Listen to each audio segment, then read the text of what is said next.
Hello everyone, my name is Natasha.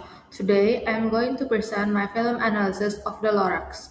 This movie was released in 2012 and is based on the book written by Dr. Seuss.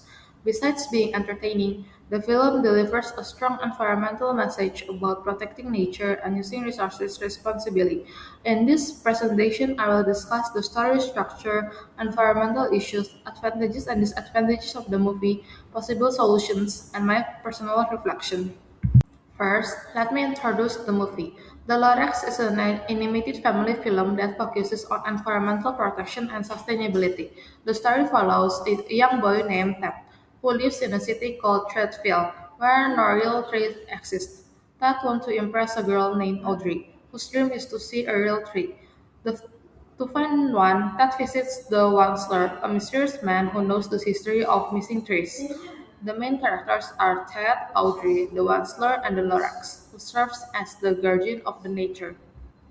The story begins in TH Nutfall, a city where everything is artificial. People buy clean air and there are no real plants or forests. Ted learns that the city was not always like this. Long ago, there was a beautiful forest filled with truffula trees and many animals. The Lorax protected the forest and spoke on behalf of nature. This setting introduces the audience to the environmental problems that will become the central conflict of the story.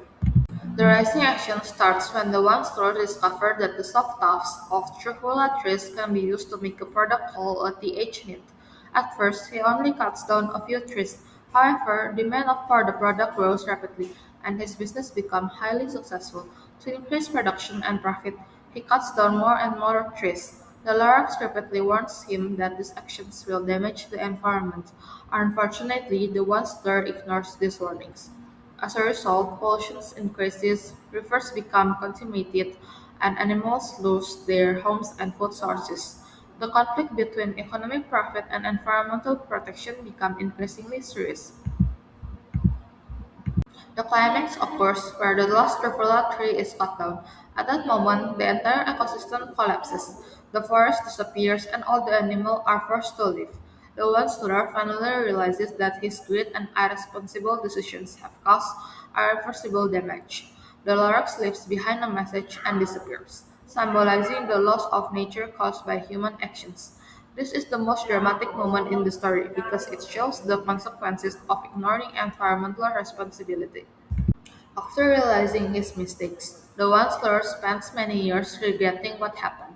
Later, he gives Ted the last remaining Truffula seed and tells him that there is still hope.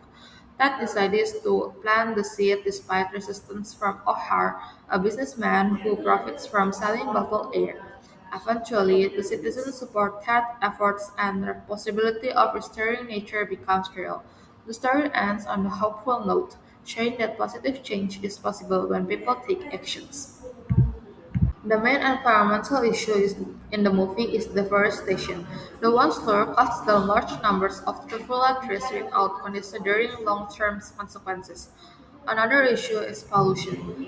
Industrial activities contaminate the air and water, harming both animals and the environment. The movie also highlights the biodiversity loss because animals are forced to leave their natural habitats. Additionally, it criticizes overconsumption and excessive production, people continuing buying products without thinking about environmental costs. Overall, the film emphasizes environmental responsibility and reminds viewers that natural resources are limited. The movie has several strengths. First, it raises environmental awareness in an engaging way. Second, the message is easy for both children and adults to understand. Third, it encourages people to think about sustainability and responsible consumption. However, there are also some weaknesses. The environmental problems are simplified because the movie is designed for a younger audience. Some viewers may feel the business activities are portrayed too negatively. In addition, the solution that presented in the movie may seem overly simple compared to real-world environmental challenges.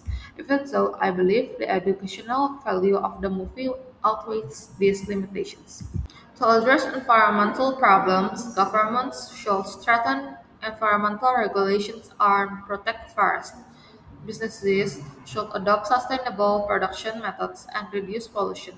Individuals can contribute by planting trees, reducing waste, recycling, and making environmentally friendly choices.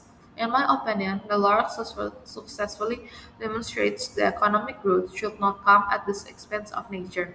The film teaches that everyone shares responsibility for protecting the environment. To conclude, The Lorax is more than just an animated movie. It provides a valuable lesson about the consequences of greed for consumption and environmental destruction.